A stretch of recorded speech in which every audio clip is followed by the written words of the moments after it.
আসসালামু আলাইকুম প্রিয় শিক্ষার্থীবৃন্দ, আশা করি তোমরা ভালো আছো। আজকে আমরা সার্কিট 1 এর তৃতীয় চ্যাপ্টার অর্থাৎ আমাদের যে থিওরেমগুলো আছে এই থিওরেমের সুপারপজিশন থিওরেম নিয়ে আলোচনা করব। অলরেডি সুপারপজিশন থিওরেম নিয়ে আরেকটা ক্লাস আমাদের আপলোড হয়ে গেছে। তো সুপারপজিশন নিয়মের আজকে দ্বিতীয় ক্লাস হবে, তবে এই চ্যাপ্টারের হবে এটা চতুর্থ ক্লাস, কারণ এখানে আমরা কারশফ নিয়ে এর আগে দুইটা ক্লাস এবং সুপারপজিশন নিয়ে আরেকটা ক্লাস, তিনটা ক্লাস অলরেডি নিয়ে ফেলেছি। তো আজকে আমরা সুপারপজিশনের দ্বিতীয় আরেকটা ম্যাথ দেখব। গত ক্লাসে সুপারপজিশনের নিয়মে কিভাবে ম্যাথ সলিউশন করতে হয় প্লাস সেই নিয়ম এবং সেই নিয়মে একটা অঙ্ক আমরা করে দিয়েছিলাম, তবে সেটা একদমই সিম্পল অঙ্ক ছিল। আজকেটা তার চেয়ে একটু জটিল। তো আশা করি কালকের অঙ্কটা বা কালকের ক্লাসটা যদি দেখো তাহলে আজকেরটা অতটা জটিল মনে হবে না। তো এই দুইটা সার্কিট, মূলত দুইটা সার্কিট প্রায় একই রকম, একটু কম বেশি। তো এই দুইটা সার্কিট যদি তুমি আয়ত্ত করতে পারো তাহলে তোমাদের বইয়ে যে অঙ্কগুলো আছে মোটামুটি আশা করা যায় তুমি ম্যাক্সিমাম অঙ্ক করতে পারবে। তো যাই হোক, আর কথা না বাড়িয়ে আমরা আজকে যে সার্কিটটা এখানে আমরা লিখে রাখছি সেই সার্কিটটা সলিউশন করব। আমরা আমাদের সেই সলিউশন মেথডের দিকে চলে যাই। তো এখানে আমি সংক্ষেপে লিখে রাখছি আই অন ওহম সমান হট, অর্থাৎ এই যে অন ওহম, এই অন ওহমের কারেন্টটা বের করতে বলছে। আমি গত ক্লাসে তোমাদেরকে বলেছিলাম যে সুপারপজিশন এবং কারশফ এই দুইটা থিওরেমে সাধারণত প্রতিটা শাখার কারেন্ট বের করতে বলে সাধারণত, তবে এই অঙ্কটার ক্ষেত্রে প্রতিটা শাখার কারেন্ট আমাদেরকে বের করতে বলেনি, শুধু একটা শাখার কারেন্ট বের করতে বলেছে। তো এই শাখার কারেন্টটা বের করতে গেলে হয়তো বা অন্য আরো দুই একটা শাখার কারেন্ট বের করে এসে এটা বের করতে হবে। যেহেতু সুপারপজিশন নিয়মটা সিরিজ প্যারালাল করে করতে হয়, অর্থাৎ মোট কারেন্টটা বের করেই আমাদের এই শাখায় আসতে হবে। তো সেই হিসেবে আমরা যে প্রতিটা শাখার কারেন্ট বের করা না লাগলেও ওই শাখার কারেন্ট বের করার জন্য আমাদের যেই শাখা বের করতে হবে সেই শাখাগুলো আমাদের অবশ্যই বের করে নিতে হবে। তো যাই হোক, আমরা ফার্স্ট যে কাজটা করব, এই সার্কিটটাকে যদি আমরা এইভাবে রাখি তাহলে আমাদের দেখতে একটু বেশি জটিল মনে হবে। এজন্য আমরা এই সার্কিটটাকে এই দিকে অর্থাৎ এন্টিক্লকওয়াইজ 90 ডিগ্রি 90 ডিগ্রি ঘুরিয়ে নেব। তো সেই ক্ষেত্রে আমাদের সার্কিটটা এরকম হয়ে যাবে, দেখো এরকম হয়ে যাবে। একটু খেয়াল করো, একদম ইজিলি জাস্ট আমরা সার্কিটটাকে ঘুরিয়ে দিলাম। এই কলমটার আমাদের কালি শেষ হয়ে গেছে, খেয়াল করো। এখানে এইদিকে ঘুরিয়ে দিলাম, এইদিকে এরকম ঘুরিয়ে দিলাম, তাহলে এই অনহমটা আমার এখানে চলে আসলো। আর এটাকে আমরা বলছিলাম I3, নিচের দিকে I3। এরপরে এই শাখাটা আমাদের এখানে চলে আসলো। তো এখানে আমার ভোল্টেজ আছে 2.15 ভোল্ট এবং এইখানে দিয়ে কারেন্ট এই দিকে যাচ্ছে, দেখাচ্ছে যে I2। আর এখানে এর নিচে রেজিস্ট্যান্স ছিল 0.04।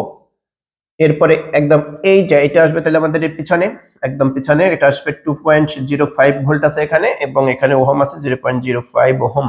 তো এখানে আমাদের রেজিস্ট্যান্স গুলো এবং ভোল্টেজ সোর্স গুলো খুব কম, অল্প অল্প করে আছে। এবং এখানে দেখো এইখানে কারেন্টটা দেয়া আছে এইদিকে, তো এইদিকে বা এখানেও আঁকাইতে পারো। এই কারেন্টটা হচ্ছে আমার বলছে আই অন। তো এইখানে আই অন, এখানে I2 এবং এখানে I3। তো আমার ফাইনালি অন ওহমের কারেন্ট চাইছে, এরকম বলে দিয়েছে যে নিচের সার্কিট থেকে সুপারপজিশন সূত্র ব্যবহার করে বা সুপারপজিশনের নিয়মে আই অন অর্থাৎ অন ওহম রেজিস্ট্যান্সের কারেন্ট বের করো, এই কথাটা বলে দিয়েছে। তো আমার লাগবে এখানের কারেন্ট। তো আমরা সুপারপজিশনের যে নিয়ম সেখানে আমরা কি বলেছিলাম, ফার্স্ট বলেছিলাম যে কোনো একটা সোর্সকে আমরা অ্যাক্টিভ রেখে বাকি সোর্সগুলোকে আমরা ইনঅ্যাক্টিভ করে দেব। ইনঅ্যাক্টিভ বলতে যদি ভোল্টেজ সোর্স হয় তাহলে শর্ট করব, কারেন্ট সোর্স থাকলে ওপেন করব। তো আমরা দেখতে পাচ্ছি এখানে আমাদের দুইটাই সোর্স আছে এবং দুইটাই ভোল্টেজ সোর্স। তো ফার্স্ট আমরা এই সোর্সটাকে অ্যাক্টিভ রেখে বাকি এই সোর্সটাকে আমরা ইনঅ্যাক্টিভ করব, অর্থাৎ শর্ট করে দিব। তো আমরা যখন এই সোর্সটাকে অ্যাক্টিভ রাখবো তখন এভাবে লিখে নিব যে when 2.05 ভোল্ট ইজ অ্যাক্টিভ, অথবা বাংলায় আমরা লিখলেও চলবে যে 2.05 ভোল্ট এর জন্য, অথবা এটা অ্যাক্টিভ, ইংলিশের কথাটা বাংলায় লিখলেও হবে। তো এটা যদি অ্যাক্টিভ হয় তাহলে আমার সার্কিটটা কি হবে, দেখো এরকম সার্কিটটা হবে। অর্থাৎ এটা শুধু এখানে একটা শাখা হয়ে যাবে, কোনো সোর্স থাকবে না।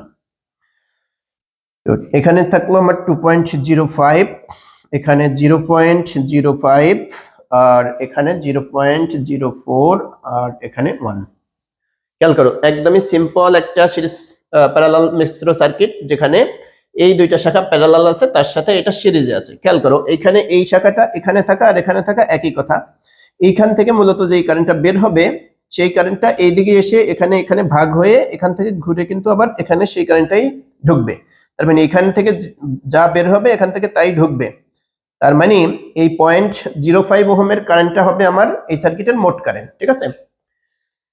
তো মোট কারেন্টটা তো আসলে আমার বের করতেই হবে, তারপর আমি এটা বের করি বা না করি, এটাও আমার বের করতে হলে আমার মোট কারেন্টটা কিন্তু বের করতেই হবে। তো এই সার্কিটটা, এই যে এখন সার্কিটটা আমার হলো, এই সার্কিটটার মোট কারেন্টটা বের করতে হলে আমার আগে মোট রেজিস্ট্যান্স বের করতে হবে। যেহেতু আমরা এখানের কারেন্টটা চাচ্ছি, মূলত আমরা চাচ্ছি কি এইখানের কারেন্টটা চাচ্ছি। খেয়াল করো, এই অঙ্কটার ক্ষেত্রে আমাদের কিন্তু এই শাখার কারেন্টটা দরকার হচ্ছে না, তো এটা নিয়ে আমরা আপাতত চিন্তা করবো না, যেহেতু এটা আমার চাইনি, চাইছে শুধু এই অন ওহমের কারেন্ট মানে I3, এটা চাচ্ছে। তো এটা বের করার জন্য মোট কারেন্ট আবার যেহেতু বের করতে হবে, তার মানে এই I1 কারেন্টটা আমার বের করতে হবে, আর এটা হবে কি মোট কারেন্ট। আর এটাকে বের করতে হলে আমার আগে মোট রেজিস্ট্যান্স বের করতে হবে। তো খেয়াল করো, আমার রেজিস্ট্যান্স এই দুইটা আছে কি প্যারালালে, তার সাথে এটা আছে সিরিজে। তো আমরা মোট রেজিস্ট্যান্স, এই সার্কিটের মোট রেজিস্ট্যান্সকে আমরা ধরলাম RT সিঙ্গেল প্রাইম।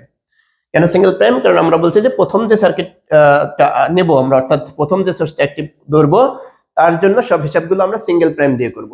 তো এখানে দেখো, এই দুইটা হবে ইনভার্স বা দুইটার গুণফল বাই দুইটা যোগফল, তার সাথে এটা যোগ। তো আমরা একসাথে যদি এভাবে করি, আমরা এভাবে লিখতে পারি। খেয়াল করো, আমরা গতকালকে দুইটার গুণফল বাই যোগফল দিয়ে করলেও আজকে আমরা একটু ভিন্নভাবে করি, তাহলে তোমাদের দুইটা নিয়মই হয়ে যাবে ইনভার্স আকারে। একসাথে করলাম, একটু আস্তে আস্তে তো আমাদের প্র্যাকটিসটা বাড়াইতে হবে, একটু হার্ডের দিকে যেতে হবে, মানে সহজে কিভাবে করা যায় ক্যালকুলেশন গুলো।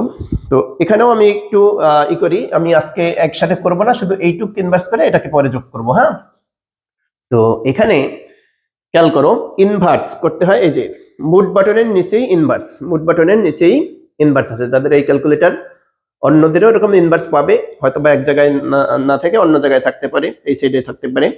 তো আমরা কি করব, দুইটার গুণফল বাই দুইটার যোগফল করতাম, সেটাকে আজকে একটু ভিন্নভাবে 0.04 ইনভার্স, জাস্ট যেরকম আছে সেরকম। আমি ফার্স্ট ব্র্যাকেটটা দিলাম, এরপরে 0.04, তারপরে যে ইনভার্স বাটন চাপ দিলাম, তারপর আছে কি প্লাস, তারপর আছে 1, তারপর আবার ইনভার্স, তারপরে ব্র্যাকেট ক্লোজ, তারপরে হোল ইনভার্স। তো এটা করলে আমার আসতেছে 1/26, আমরা এটা দশমিকে নিয়ে নেব। খেয়াল করো, আমরা এখানে কিন্তু এটাকেও একবারে যোগ করতে পারতাম, তো ফার্স্ট টাইম একটু এই জন্য আমরা করলাম না। 0.0385 এরকম আমরা লিখতে পারি। তো এখন এই দুইটাকে যোগ করলেই আমার ফাইনালি দুইটা মোট রেজিস্ট্যান্স চলে আসবে 0.05। ওই সংখ্যাটা আমার আরো আছে, তো আমি সব লিখলাম না, ক্যালকুলেটরে সব আছে, আমার একসাথে সব চলে আসবে।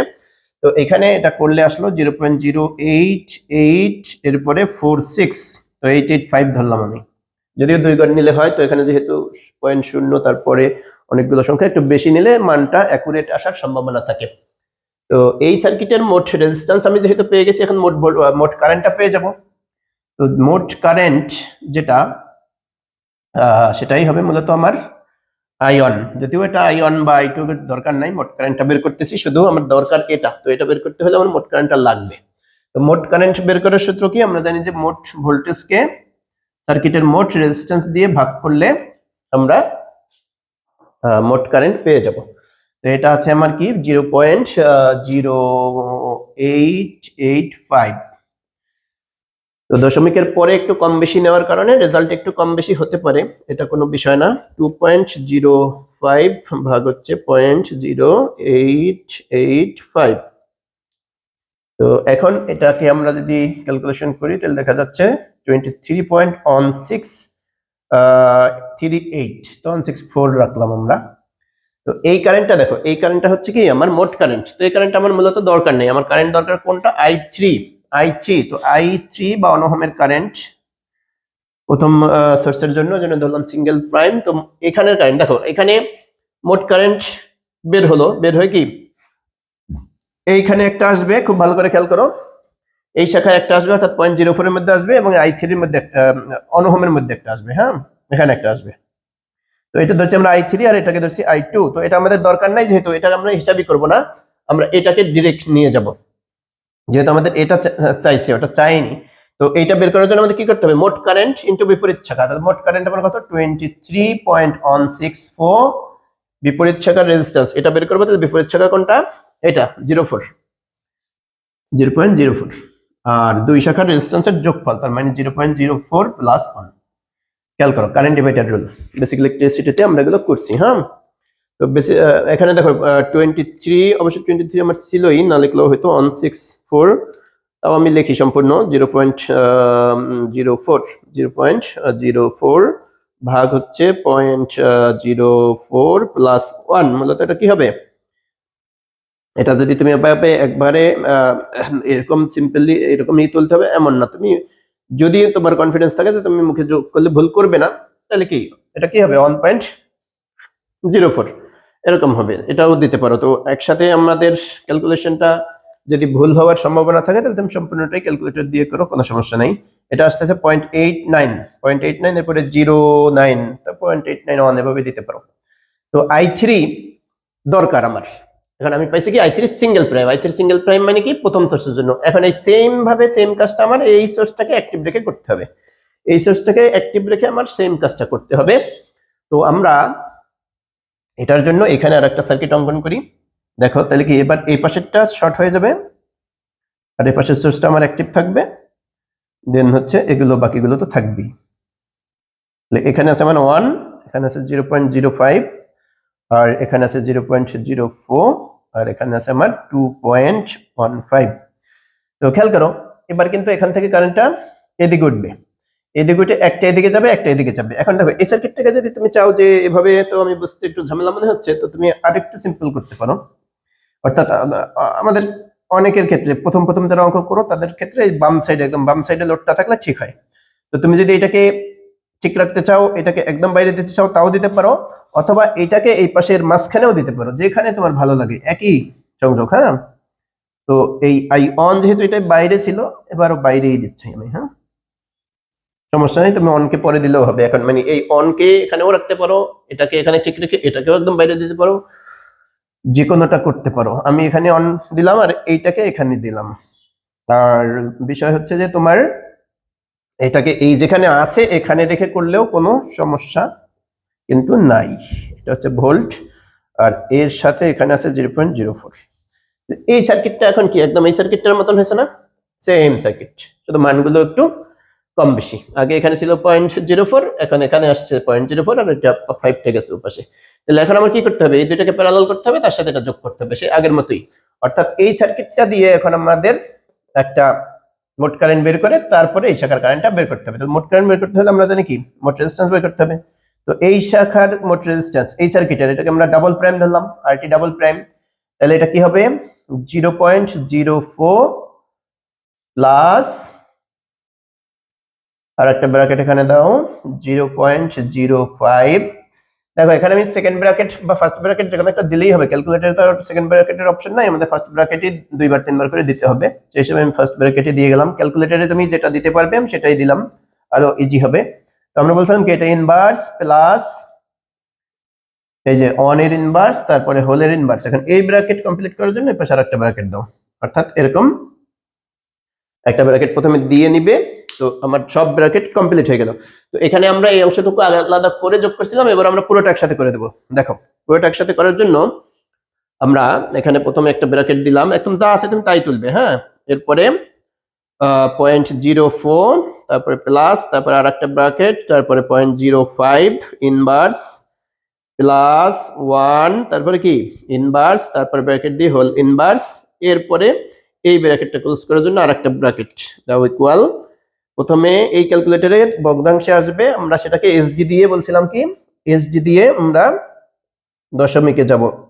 তো এটা আসছে 0.0876 এরকম আসছে। হ্যাঁ, খেয়াল করো এখন আমাদের কি মোট রেজিস্ট্যান্স পেলাম। এখন আমরা কি করব, মোট কারেন্ট বের করব। তো সেই একই রকম মোট কারেন্ট বের করার সূত্রটা কি, মোট কারেন্ট অর্থাৎ আইটি ডাবল প্রাইম, এটা মূলত হবে কি এখন, এটা হবে এখন মূলত I2। তো এটা দরকারও নাই, আমাদের মোট কারেন্টের তো আসলে দরকার নাই। শুধু এটা বের করতে দরকার হবে, এই জন্য আমরা বের করতেছি। তো মোট কারেন্টটা কি হবে খেয়াল করো, মোট ভোল্টেজ, তো এই সার্কিটের মোট ভোল্টেজ কত 2.15 আর মোট রেজিস্ট্যান্স আমরা পেলাম 0.0876। তো খেয়াল করো, দেখো এই জিনিসটা কিন্তু আমার ক্যালকুলেটরে আছে, পুরোটাই আছে। তো আমি এটাকে এভাবে করতে পারি, উপরটা দিয়ে ভাগ করে ইনভার্স করতে পারি, অথবা 2.15 এরকম ভগ্নাংশ চিহ্নটা দিবা, এই যে এখানে দেখো একটা ভগ্নাংশ আকারের চিহ্ন আছে, এই চিহ্নটা দিবা, দিয়ে আমার যে নিচের যে সংখ্যাগুলো এগুলো কিন্তু অ্যান্সার চাপ দিলেই হয়ে যাবে। তাই যে আমার অ্যান্সারে ওটা আছে, অ্যান্সার দিয়ে আমি যদি ইকুয়াল দিই তাহলে আমার কিন্তু চলে আসবে। তো এখানে আসতেছে আমার মোট কারেন্ট 24.54 বা 538 এরকম আসেন, 54 নিলাম। তো এখন মোট কারেন্ট হয়ে গেছে, অর্থাৎ এই শাখার থেকে যে কারেন্টটা বের হবে সেটা হয়ে গেছে। তো এই কারেন্টটা এসে কি এখানে এসে এইদিকে এক ভাগ যাবে এবং এইদিকে এক ভাগ যাবে। এই শাখাটা আমার দরকার নেই, আমার শুধু এই শাখাটা দরকার।